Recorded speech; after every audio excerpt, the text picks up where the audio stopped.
We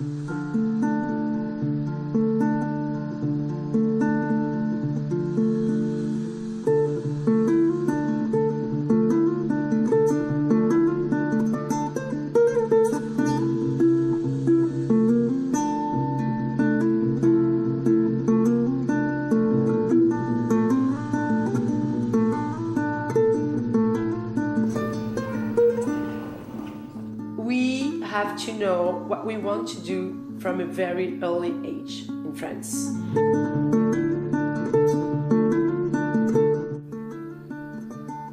And I didn't know what to do because I had no plan B, nothing. Really, I can promise you, nothing.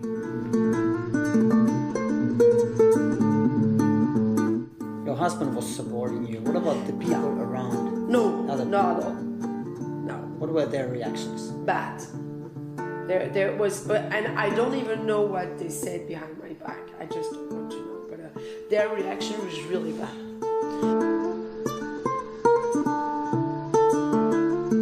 I'm so happy now.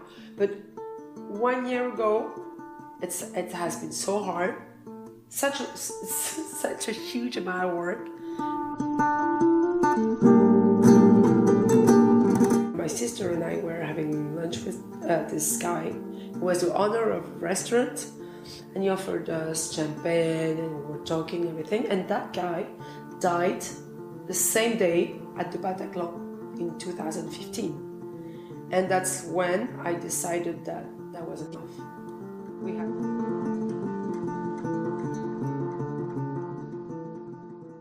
Julie Collas was born and raised here in Paris, France, in this beautiful city. She moved to London when she was little. She studied law in US and became a lawyer and worked in the USA for 10 years as a lawyer. But she was not satisfied what she was doing. She didn't enjoy her job and life as a lawyer. So she made a huge turnover, and the horrible incidents in Bataclan assaults made her to do the final decision to quit her job as a lawyer and start her own private thing, to become a comedian. Amazing! She was first writing a book and decided to make a play out of it. And the work she's been doing, it's been amazing. It hasn't been just an easy roller coaster. It's been hard work, but now she has her own show, one-woman show about Parisian women. She's breaking the barriers about Parisian ladies and women and how the Parisians actually speak English, because she is doing the show in English. I was so honored and pleased to be invited to her home and had this beautiful conversation. Listen to her story, very inspiring story. She's a courageous woman. So happy to be here in Paris, France. I recommend to listen to this episode. I enjoyed it a lot. I learned a lot from her. Stay tuned.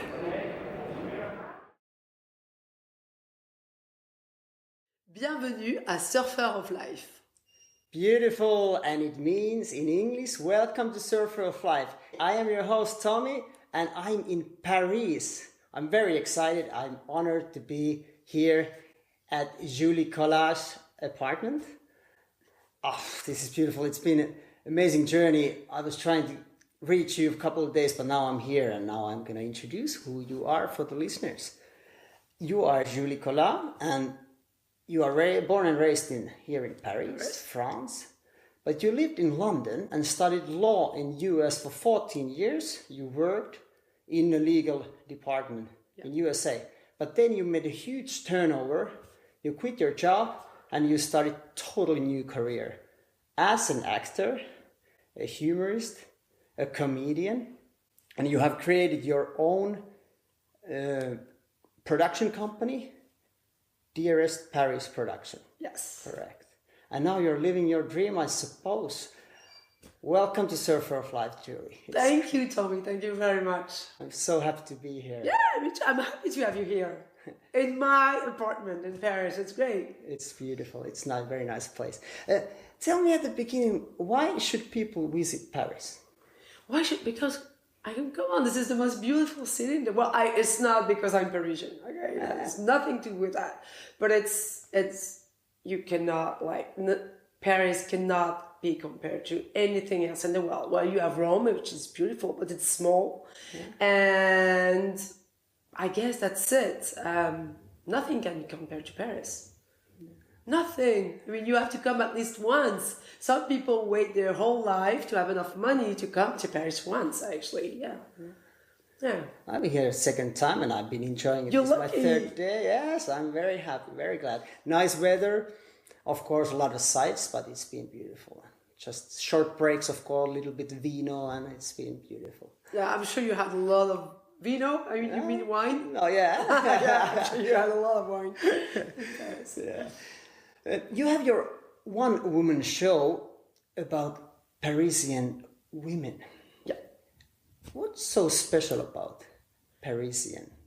Well, they're not actually. They're not special. It's the world that makes them special. So that's different. I wanted to show them they are not special. That they are the same women as everywhere else in the world. That's the thing. But Parisians are. I mean, Paris is known for its haute couture, its fashion, its food, its everything. So Parisian women have always been very famous for the way they dress, the way they cook, the way they are, the way they... Everything, I mean, the whole world makes a big deal about Parisian women. But we don't. And a lot of people actually do surf on that belief that we're different, that we're special. We're not really. We're not really, come on. We're the same as, that's what I say in my show, we're the same as everywhere else in the world. So you're breaking the barriers I'm of actually, the belief that you are yeah, something yeah. truly different than the Yeah, others. I've read, well, I'm sure you haven't read those books, come on, you're a guy. But Yes, there of course. has been I don't even know, maybe 100 books written about Parisians. The way we eat, why we're thin, why we are blah, blah, blah. The way we raise our children, everything's been written about us. And it's all, most of it is really fake. Because it's seen from a foreigner's perspective and it's not true. But then I've read books written by French women. It's mostly the same. I mean, it's a whole belief that we should be different. But we're not. But it sells. Thing is, Paris sells very well. So you can say anything. 45 million tourists a year, so it sells. 45? Yeah, that's what I read. Wow, That's a lot. Huge. That's. Are you sure? Yeah. Really? Oh, I just read I thought it was about it, 21 millions, but that's huge. Anyway. Something, right? Yeah. 20, 40. That's Doesn't make a I know. What about is it a myth that people in Paris don't want to speak English? Because you are making actually your show in English. No, it's not a myth. Yeah. That's the problem. Okay. That's what someone asked me this question in French the other day. And I said French people I think they're scared to speak English because of their accent. But people like their accent. They think it's cute. You don't have to speak good English. You just have to be understood by people. But French people have a real problem with different language. Anyway, we're not known for speaking well other languages. That's the problem. Maybe because French is already very hard. So it takes us years to speak good French and write well in French. That's the thing. I have no idea. And the thing is, we start learning French really late at school. Okay. Didn't know that. Yeah, when we are 12. Yeah, 12. So, that's not enough. That's not enough. You cannot speak good English if you start so late. So I think it's part of the problem. So is it just a big misunderstanding that you're not arrogant, you just may be scared to speak English? Yeah, I don't think, Parisians are weird people. They're kind of arrogant, but not with you actually, among us also. People are not that nice. Parisians can be really cool people. Though when they know you, they're really friendly. When they know you well, when you have a French friend, Parisian friend, you will have this friend forever. So it's true friendship. But yeah, the way we are perceived as arrogant is part of it is true. Part of it is true. Yeah, of course. Yeah, we have so many tourists in the city. That's the thing. How do you cope with so many tourists around? Because it's packed. You live right beside the Arc de Triomphe. Yes, Yeah. thank you. Thank you for saying it in French. But so there's a lot of people around all the time. Yeah, we have a lot of people, and we're next to my house. Is you have four streets, and then it's the Champs-Élysées. So yeah, I like them, so I'm used to them. Well, they come and see my show first of all. So I like them, and they're nice. I mean, you're spending money. You're spending a lot of money in Paris. I mean, for the economy, it's huge. I mean, we're not the ones buying Louis Vuitton, Chanel, and most of the people buying these kind of brands are tourists, actually. Russians, Americans, English, mostly, Italians. It's not the French. Yeah. So we need to be nice. I mean, we need to learn how to be nice. It's getting better. It's getting better. Yeah, I've had no problems here. Yeah, you've had no problems. No. It's getting better. None. Just like if you like, well, in English, you ask your way to someone, that person may be scared to answer, and it's going to be too hard for her to be like, yeah, you have to go on your right, and then so that's why most of the time they'll go like, je ne sais pas, I don't know, Yeah. and leave. Yeah, because. Let's travel a little bit back in time. I want to know, why did you start studying law? I have no idea, Tommy. I was just like, no idea. I've never wanted to be a lawyer. Ever. Okay. Yeah. Thing is, maybe it's the same in your country, actually, Finland. We have to know what we want to do from a very early age in France. We are asked when we are first time 15. And when you turn 18, it's what we call our baccalaureate. It's the end of your studies, and then you have to go to university.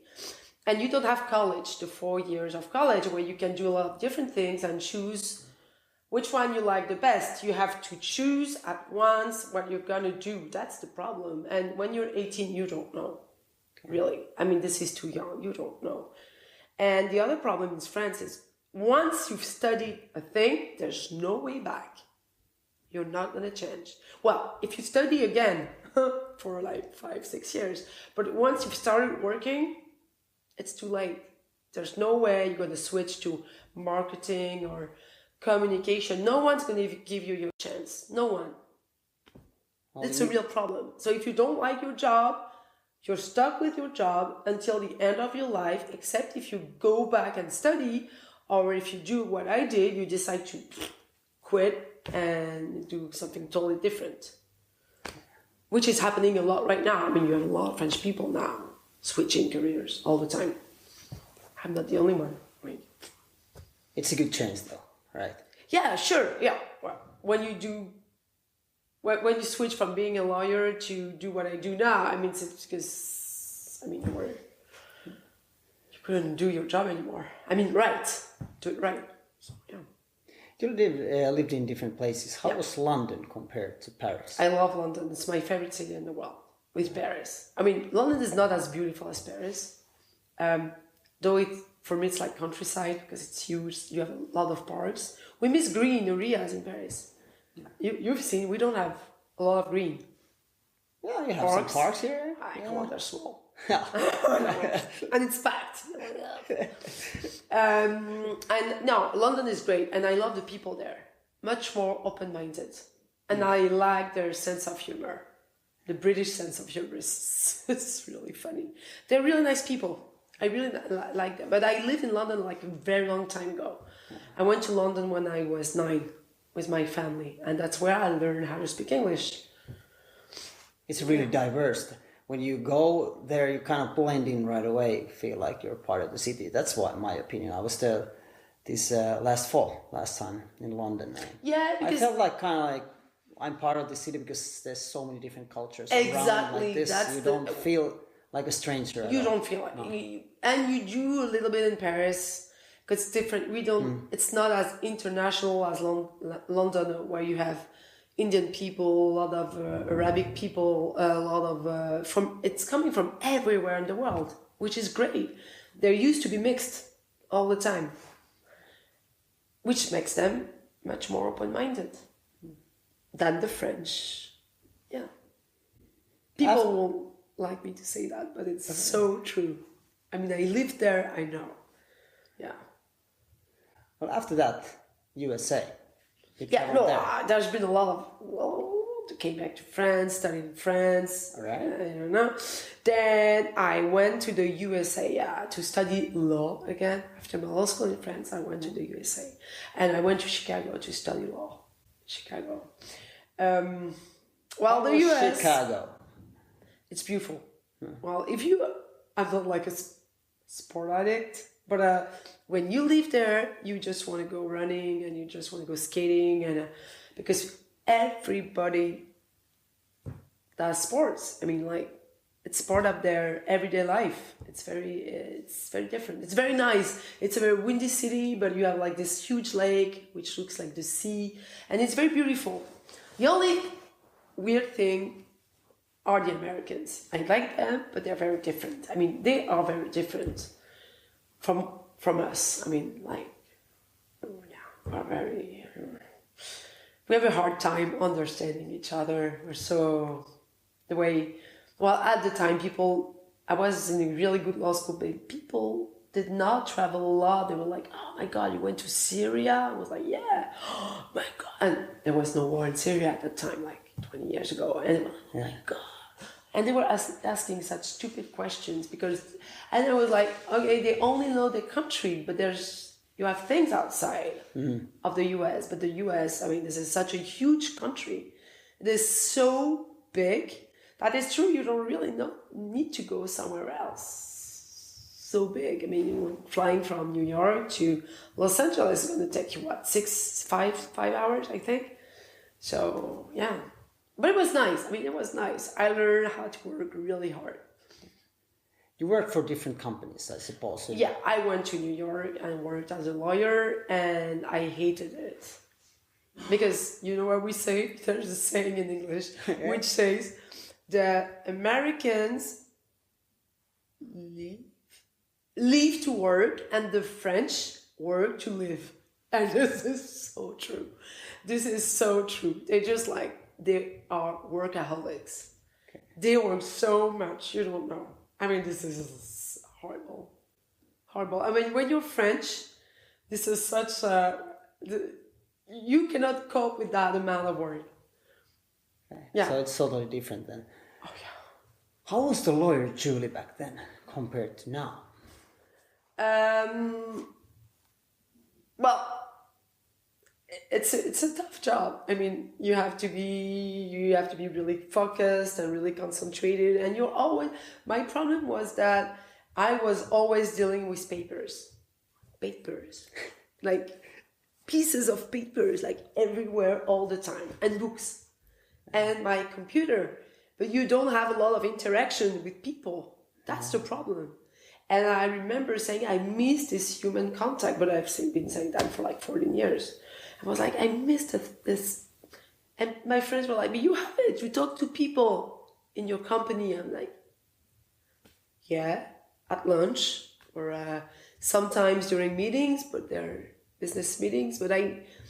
And it's always the same people. At the end, you always see the same people in front of you. And, well, the thing is, it's when you have a regular job in a company, that's what you live every day. I don't want to say that it's bad, because that's the life of most people every day.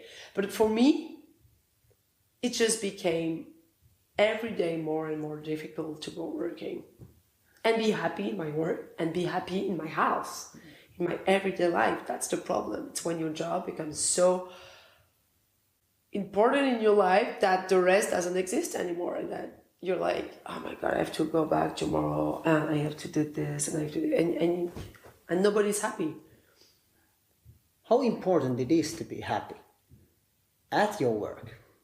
Well, it's okay.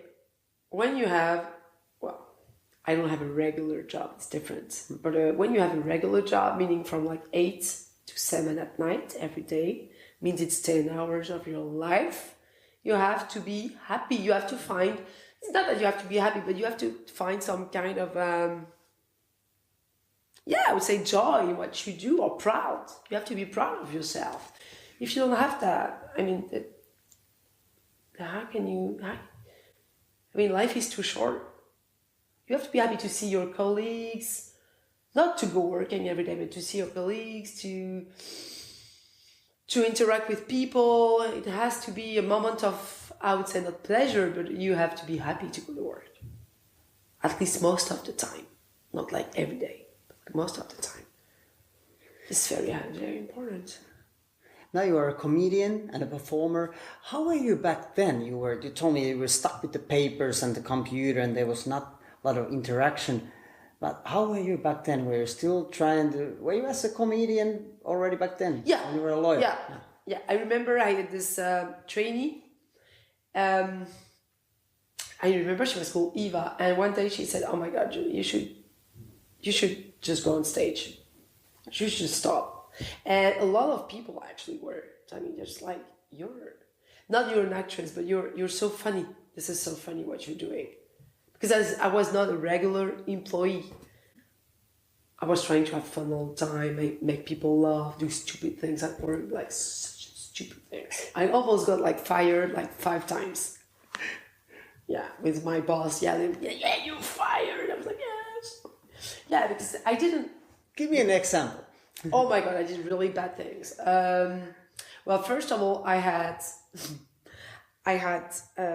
small plates with the fairies on the plates, and they were paper plates, and I had a private office, and they were hanging from my ceilings really low, so that when people were entering into my office, I was a merger and acquisition lawyer. I remember that. Okay. Their heads were banging in the plates, and that was so funny. And sometimes I was arriving, Jan knows, and it's my husband, in negotiation with I don't even know how you call that in English, the stick that the fairy tales holds.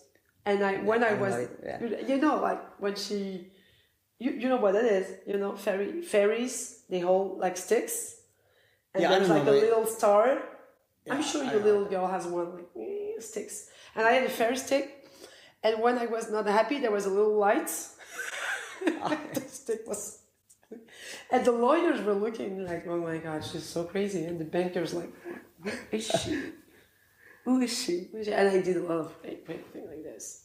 But people were not funny. You're not supposed to be funny. Yeah. That's the impression we get out of lawyers, that you need to be really kind. But you have to be focused. I mean, this is a tough job. For sure. Yeah. And you cannot make mistake, because it's going to be your fault.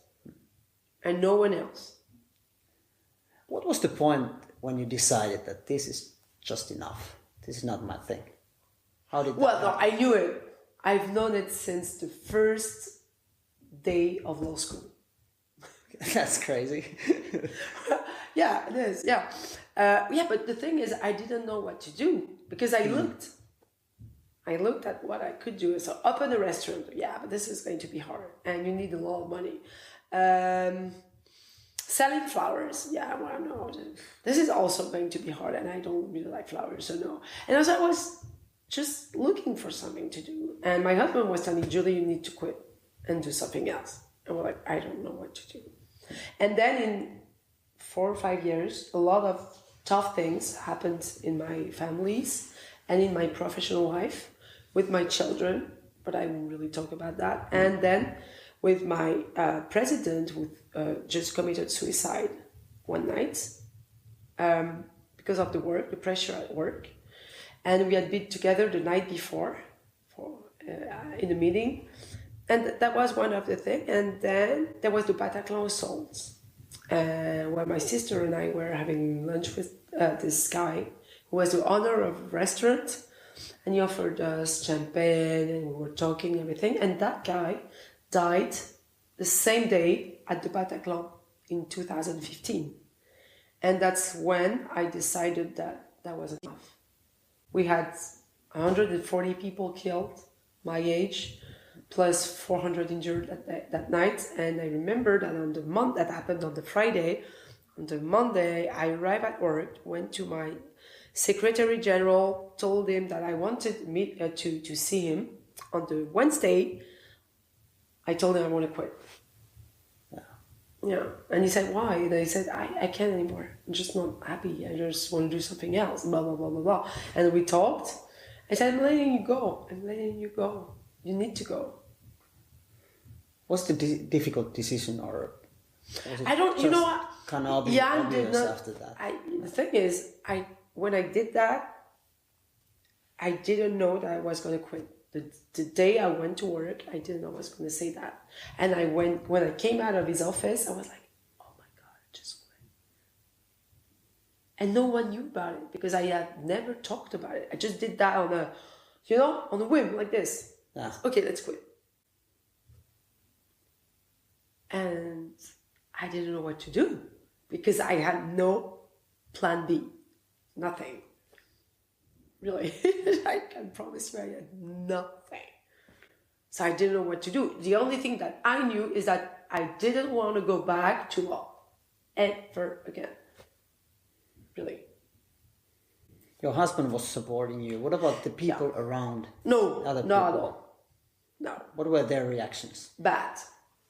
There was, and I don't even know what they said behind my back. I just don't want to know. But their reaction was really bad. No one except for my husband, no one supported me. No, I'm just like trying to think. Well, if you need to think, it's not good. It means that no one. My cousin was really nice because she knew, and she had been telling me for years, Julie, you need to quit. She was supporting me. Yeah, but she lives far. But that's it. No one. People thought I was really crazy. You were there by yourself. All by myself. How were you able to push through that resistance? Well, what I did is I started to work with someone that my husband knew because I love perfume. Thing is, I'm just a huge fan of perfume. So he was creating this perfume company. So Jan introduced me to him. And he said, she could be your commercial. She's really, she's smart. So I started working for that guy for 6 months and it didn't work out. But at the same time, I was writing this book about Parisian women. And no one knew about it except Jan. And then I met this woman. She is a comedian and a stage director, and she's half English, half American. And I said to Jan, maybe I should turn that book into like a play. I said, yeah, that's great. But I was like so stupid. When I think about it, this is so crazy. Because turning a book into a play is really hard. Mm-hmm. It's not even the same writing. It's not even the same thing. And you don't know how to do it. So I went to see her. And Jan said, you should go and see Sarah. Maybe she's going to help you. So I went to see her. And she said something really nice. She said, yeah, that's a good idea. But out of all the people who came to see me, Julie, this is so hard that no one ever did it. So I worked with them, but they never went until the end of the project because this is going to be really hard. So first of all, I'm giving you 3 months. Turn the book into a play, into the one-woman show, and come back to see me in September. So I came back September and she said, yeah, well, it's not that good. What you wrote is not that good, but let's start with that, okay? I said, I want you to rent a theater. I'm like, what? She said, yeah, if you don't do it, you're never going to do it. So you have to rent this place for in a few months, and we're going to invite people, and you're going to play, and you're going to see if you like it. Oh my God. And I think she thought I was not going to do it. So I called a few theaters. It's easy to rent a theater for 1 or 2 nights in Paris. Not to play on a regular basis because you have to be professional like what I do today. Yeah. But for 1 or 2 nights, you just have to pay. And that's it. And then you put people in the theater. And she was like, wow. And so I told her, I rented the theater for 2 nights. She said, that's great. Now I believe in you. You're going to do it. At least go until January and play. So that was horrible because I had to learn how to play, rewrite everything because it was not good enough. And she was a really tough teacher. I mean, she was really tough on me, really. But she said, you know how to play. It's instinctively, you know how to play. I mean, well, so she taught me all of things, how to look at people. And then January came. Oh my God. I even remember how the hour before how sick I was. I was like, and you know who was even sicker than me? My husband, Jan. Okay. Yeah, I he was gonna throw up. He was like, whoa! He was so scared for me. He was like, because that was the first time I was gonna play on a real stage. I had never rehearsed on the stage. Only for 2 hours. Never on a real stage. She told me I had to play in her house. In her house, like this, you know. Yeah. And then I found myself in front of stage and there was music, lights, people, blah, blah, blah, blah. And I played twice. And you know what happened that night? The first night was with my friends. So they were nice people because they're my friends. So, and their reaction was really good. They were like, wow, we didn't know you could do that. I mean, we were thinking that it was going to be bad. And we even called each other to say, what are we going to tell her? Because it's, of course, going to be horrible. Yeah. And my dad, who was not really happy with my decision, my mom came and they were like, wow, this is great. And my dad stood up and my friend heard him say, she needs to do it. She's really good. And I saw pride in his eyes. And that was the first time. Really, he was really proud of me. So that the thing is, when my family started supporting me, it was way easier. Because then between January and September of this year, when I really started to go professional on stage, the 6 months were horrible. Because I had to become professional, write a real one-woman show with punchlines, laughs. It had to be professional. I had to build a production company. I had to pass auditions in theaters. It's very hard in Paris because you have a lot of competition. So Jan was here, but my parents were also helping me like, yeah, you can do it, Julie, you can do it. And that helped me a lot. And all the people were still thinking, she's not going to do it. Oh my God. Never gonna make it. When people say that, you know what happens? Yeah, you know, I know. You really want to show them that you're gonna do it. How much work it demands? It was horrible. I stopped totally sleeping for 6 months. Wow. Yeah, totally. I was sleeping on this couch over there, so that Jan could sleep. Yeah, I stopped. I was so stressed. I was like, oh my God, this is so crazy. How did you go with the mental part? What were your thoughts? They were probably that's a roller where coaster. that's where we're going to connect with the athletes. It's the same. And I had no mental preparation. That's the problem. And I think when you decide to do something so hard, which is going to be so demanding, mentally, physically, you need to be prepared. And that's what was missing. Now it's getting better because I'm helped. I have a vocal manager and everything. Yeah. But it's really hard. I had to do it by myself. The mental part is so hard. You have those people that I've always admired, athletes. They have what we say in French, I don't even know if there's a translation in English for that. We say they have a steel, like metal, you know, mental. They know what they want to do and they're going to get it and they want to be the first. And I'm not like that. It's not because I've not been raised like that. It's because I think it's the mentality that you have in your brain. You're born like that. You're born as a competitor, and that's what I had to become.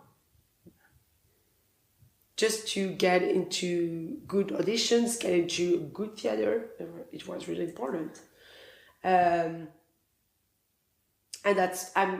now I'm training myself to become like that, you know.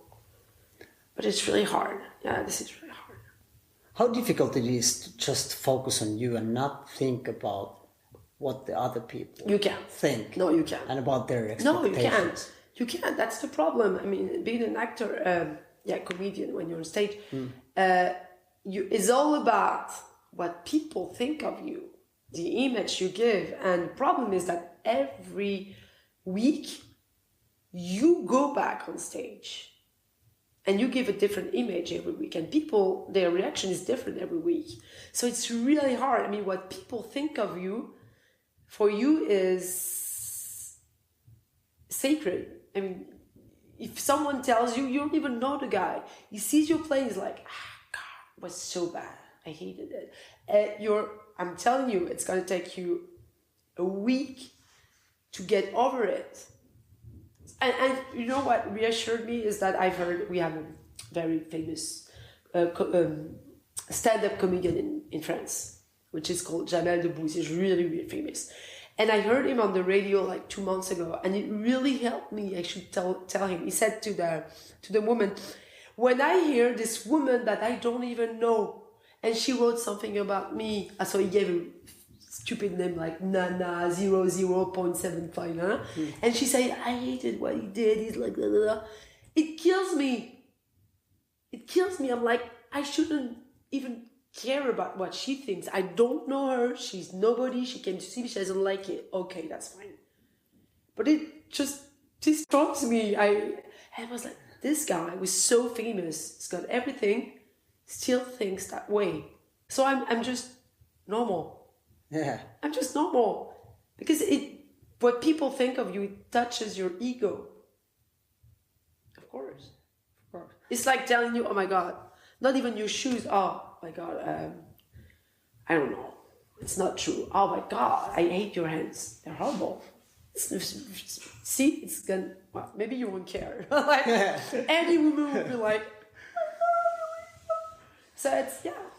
I'm learning, to be honest, nowadays. I try not to care that much. I used to be a person, as an athlete as well, that I was overthinking about the other people, like what they think and what about their expectations. Now I'm learning to get over that. Yeah, and I think it's a huge process, and I'm not even sure you can get over that. Not 100% because we're humans. Percentage probably, but... You get better. Yeah. You get better. I'm getting better. I mean, even myself, I'm getting better. Yeah. Have you created any methods? Like we spoke about the mental preparation, and you told me that you had none, or you had none. Yeah, what about none. nowadays? Do you have some kind of methods? Do you meditate, or do you something different? I sing. Breathing. You sing, okay? I sing. Yeah.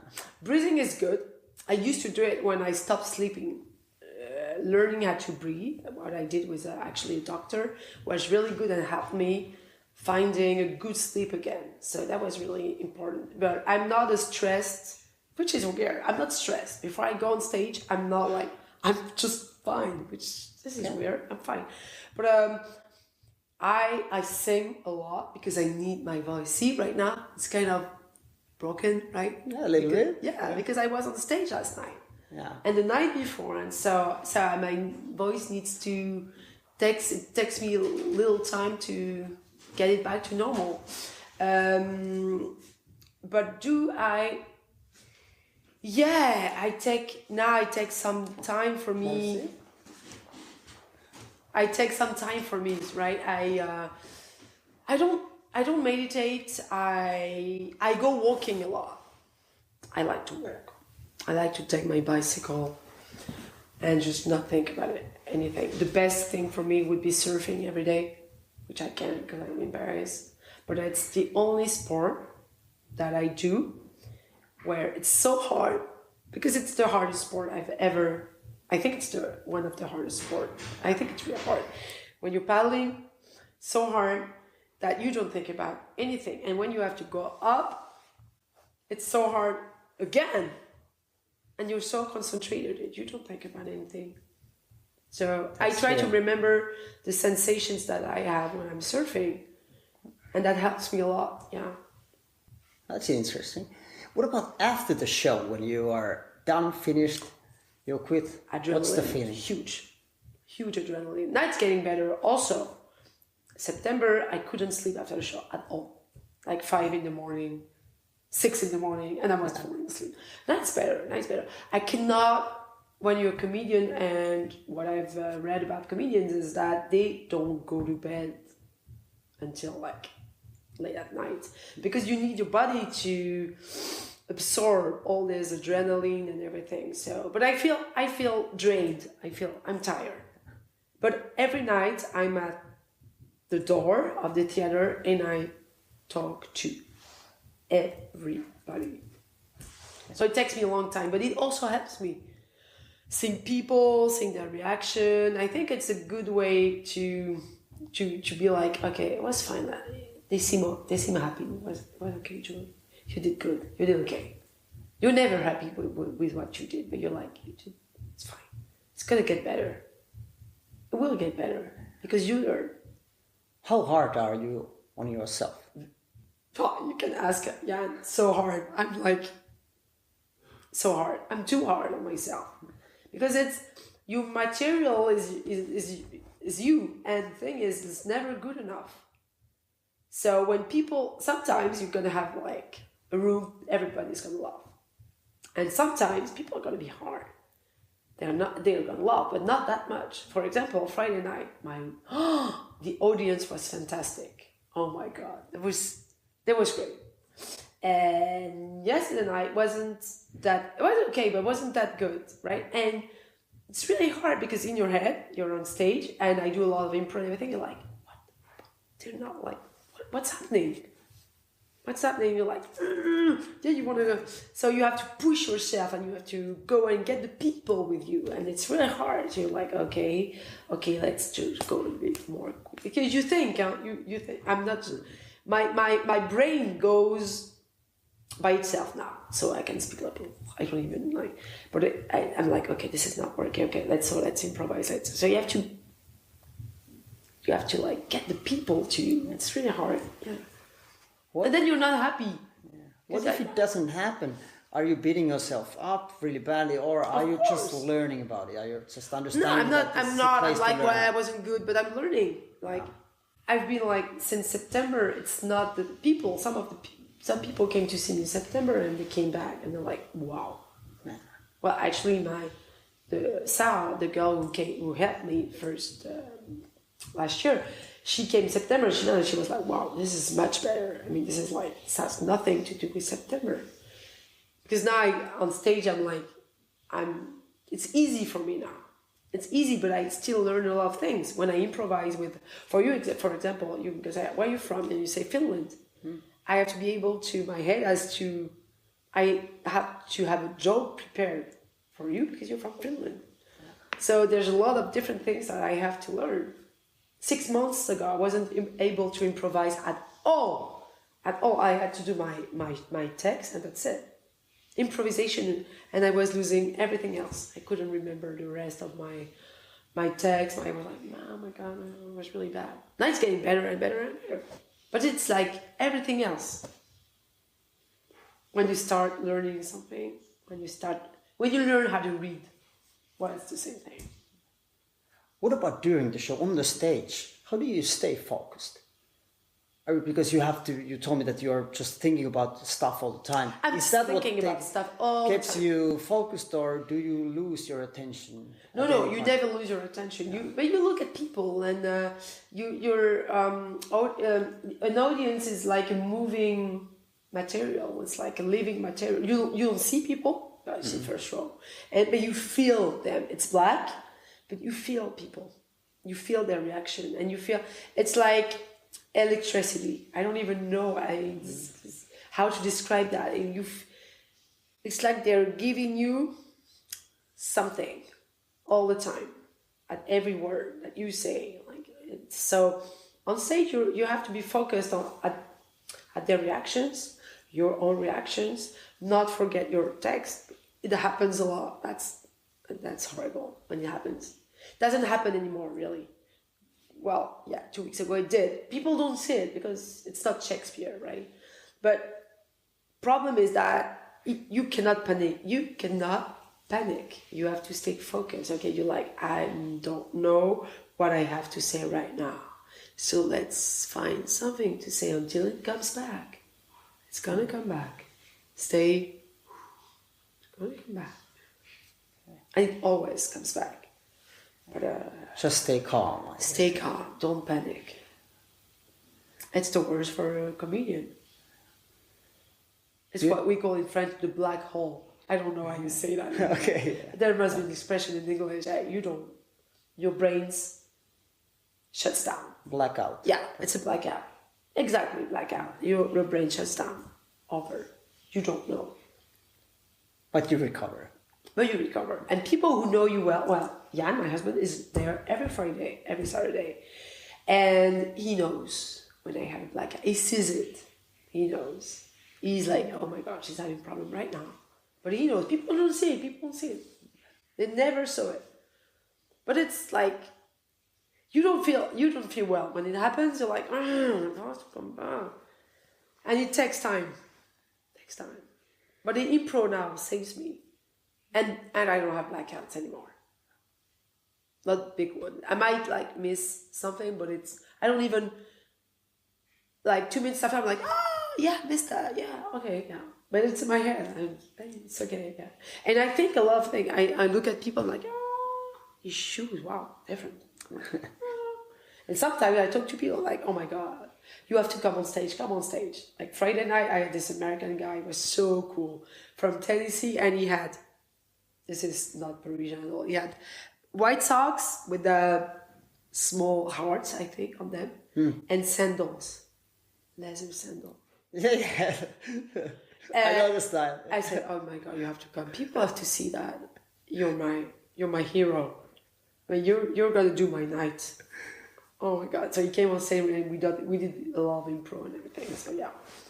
So when I have nights like that one, I'm happy because I know it's good. I'm good. There's a good vibe, a good energy. It's nice. You have made a huge change in your life. What does it take to reinvent yourself? If there are listeners now, for sure they are, who are not really enjoying their life, enjoying their presence at their work or whatever. What does it take to reinvent yourself? It takes support from whoever, but someone close to you. So family, really good friends. Takes an idea. That's also the thing. So I have a lot of people wanting to, because now that I have done that, I have a lot of people like, oh my God, your story. How, why? I'm like, why? You always find a reason why to reinvent yourself. How is going to be really hard. Support, idea, not being scared of where you're going. Well, if I look now, I kind of have an idea, but it's not like clear. I don't have a real job anymore. I do have a real job, of course. It's harder than before because it takes me all my time. I have a production company now. Mm-hmm. So I work every day at least 8 hours.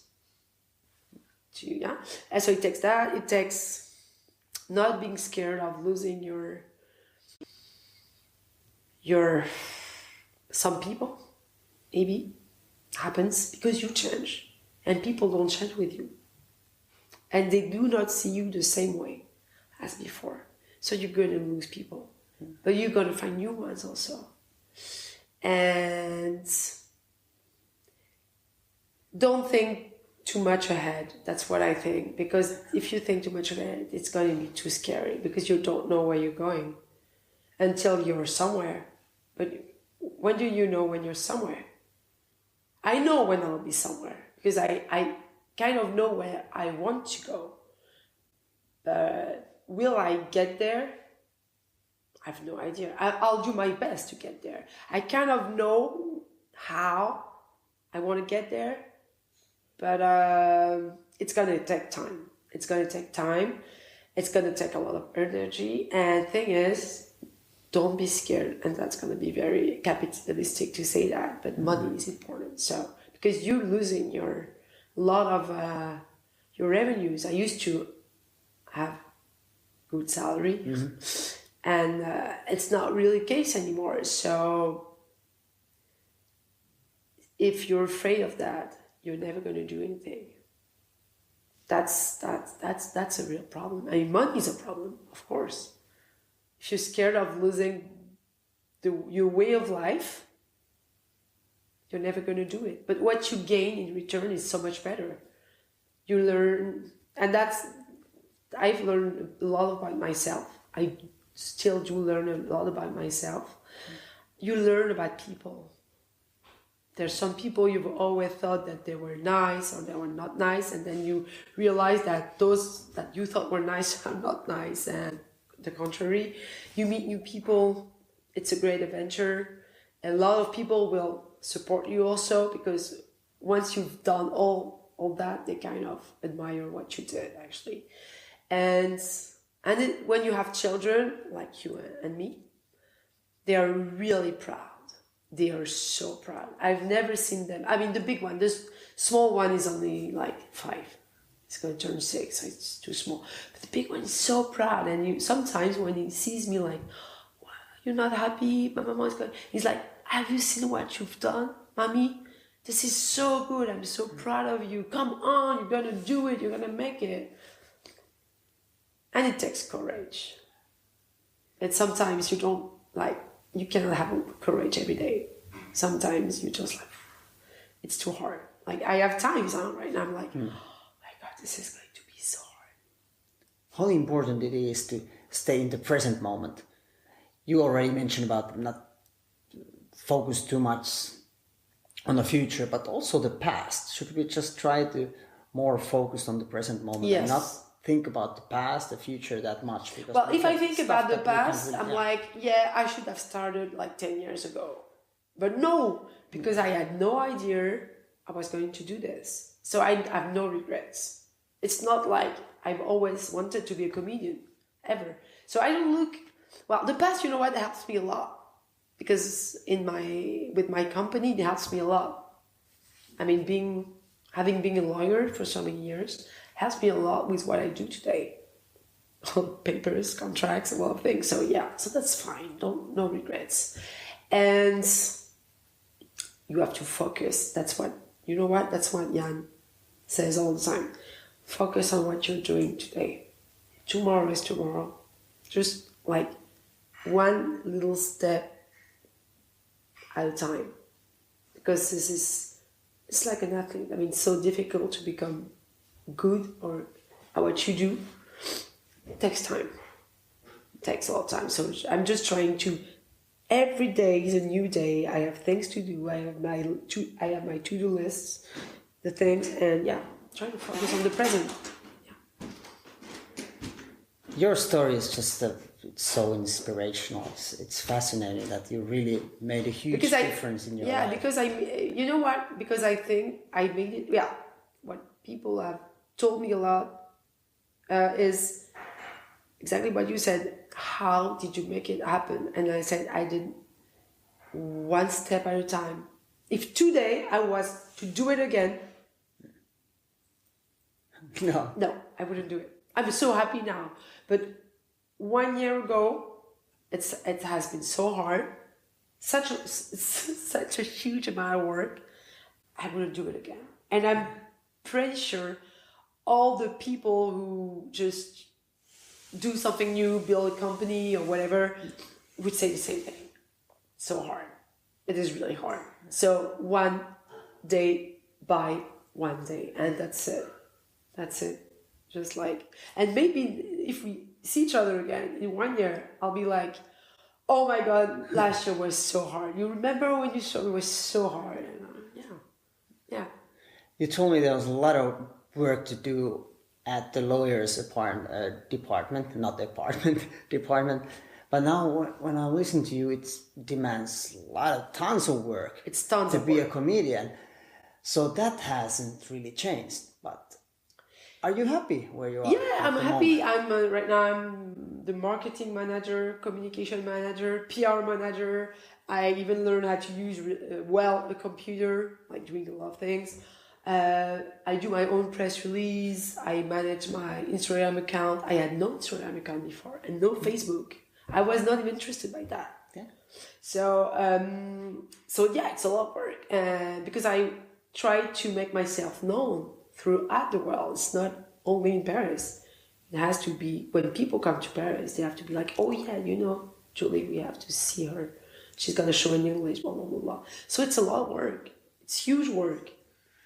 Is it inspirational for you yourself that you're learning new things all the time? That you have to learn new things. Yeah, that's what I say when I call people like, hello, I'm Julie, I'm the commercial manager today, and tomorrow I will be the communication manager, and all that. Yeah, it's great, and it means that humans are able to do a lot of things.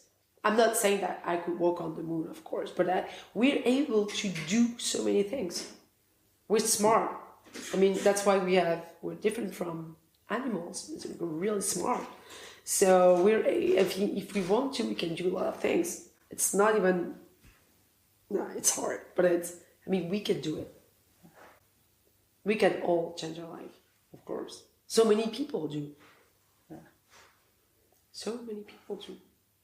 The things I hear from you, it's amazing. It's many things to learn from you. And I'm so happy that I was able to come here. I'm just honored that you invited me to your house here in Paris. It's even better. Well, now you can say city, that. Yes. And now you can say that Parisians are nice people. Yeah, for sure. Because you've met me. For sure. And that we speak English. Oh, it's been just great. I have a couple more questions for you still. We spoke about a little bit, but there are people in the situation that you were not enjoying their life. What is your message to them? Well, I don't think everybody can change. I mean, really, make a huge change. Sometimes you don't need to. I have friends that are not that happy, but it's okay. You know what I mean? There's a big difference between being totally depressed by your job and crying and not being able to go there anymore, and not being happy every day with your job. So you can make things better. That's what I've done for more than 10 years. Try to make every day a little bit better at your work. For example, at 10, okay, I will take 10 minutes and give a call to someone that, or okay, at 12, once a week, I'm going to the gym, or I'm going to blah, blah, blah. Make it a little bit better every day. Things I had good friends at work in my team. Some of the people I still see actually from my former job. And they're still there, and I know quite a few who were not happy at all. Yeah. And they'll stay. Or maybe they'll move to another job. You don't have to change to make the huge revolution in your life. And once again, you need support. If you don't have that. Have you seen that you've been inspirational for people? Well, it depends. Some people have been really scared by what I did and don't really talk to me anymore. Okay. Yeah, but that happens. Yeah. That happens. I mean, you give them the image of someone who has broken the lines. You've shaped your life. Yeah. And they don't really appreciate it for whatever reason. Maybe because they want to change your life. Maybe because you're not part of the group anymore. And you're different. And you're also changing. Because I meet people like you. I meet different people every day. So you're changing a lot. It's great. Which is great, I think. Yeah. And yeah, because we would never have met. No. Of course. Ever. No. For sure not. Yeah. Without you doing this, without me starting the podcast. Yeah, exactly. Yeah. So, and some people are inspired. Yeah. Yeah. I'm pretty sure that some people I know will change. Yeah. Because I did it. Will give them hope. Or they'll be like, I can do it. I'm sure I can do it. I want to open this place, this restaurant. I've wanted to do it forever. You can try. It's not going to kill you. It's going to hurt your ego if you don't make it, for sure. So we've talked about it. It's going to cost you, money. Yeah. But it's not going to cost you your life. and you only have one life. That's so true. That's what I say. I say you have a gun, you have 6 shots, so let's try to use them.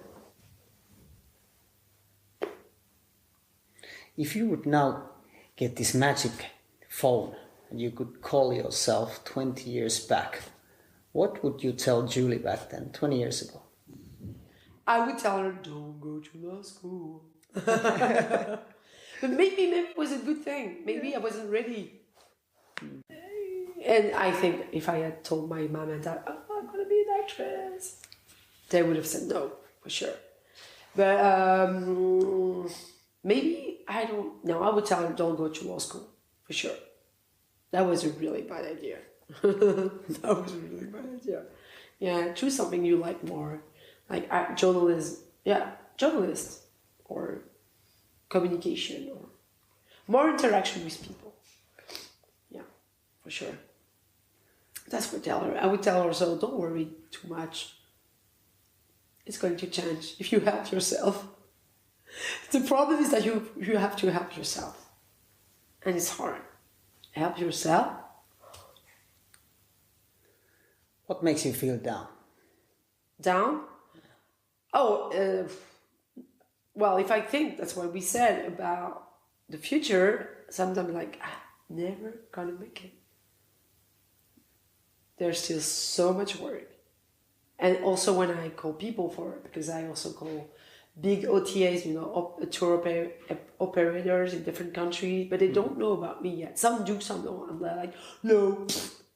And you feel down because you feel rejected. You're like, oh. And some of the days you're going to have only good news and you're happy. And some days everything is going to be bad. And you're all by yourself because this is my office, big mess over there. And you're going to be all by yourself and there's going to be nobody to say, that's okay. Tell me, you're like, oh my God. There's nobody in your house. You don't have colleagues. You don't have anyone. So I call my husband. But sometimes you don't want to call your husband because you don't want to bother him too much, right? So you just have to say, okay, let's go out, let's have a coffee outside, everything's gonna be fine, and you come back and it's going to be okay. Do you think we can build and change our mindset in this kind of situations? Yeah. No. Yeah, but I've learned a lot in 6 months. I've learned more, not in 6 months, in a year and a half than in my entire life. That's incredible. I'm changing my mindset. And I think if I had had that mindset in my former job, I would have been much better. Much better. More competitive, more pushy, more, yeah. Of course, I think we can. You need to have the will to do it. That's the problem. And then your bad thoughts always come back. And your former you always comes back and speaks to you. What we call the subconscious, I think, comes back and goes like, it's going to be hard. Julie, oh la la, and what people think of you, and you're not earning a lot of money, and na. And you have to get that out of your system. But it's very hard. Yeah. The voice in the head. Your voice, your inner voice. The bad one. The one that wants to get you down. How do you get rid of it? Is it that surfing mentality? Do you go back to the waves when you try to tame your mind? Exactly. That's what you do. Exactly. That's what I do. I go in my kitchen, I prepare, or I go out. I go out for now I am my own boss. So if I want to go out for 5 hours and not work, I can do it. Then I feel bad, so I never do it. Which is bad also because I should allow myself to have more time for myself. But I go out. I'm like, okay, just don't listen to this voice. Everything's gonna be fine, and it takes time to build a company. It takes time. It's gonna take time. Patience. Patience is hard, and I don't know. I have a lot of patience with my kids, but not with my new life because you want it to work so bad. I hear you. Because you want to prove yourself, but because you want to prove people. Yeah. That's always a problem. Ego, you want to prove people that you can do it. Yeah. Ego many times is actually our enemy. Yeah.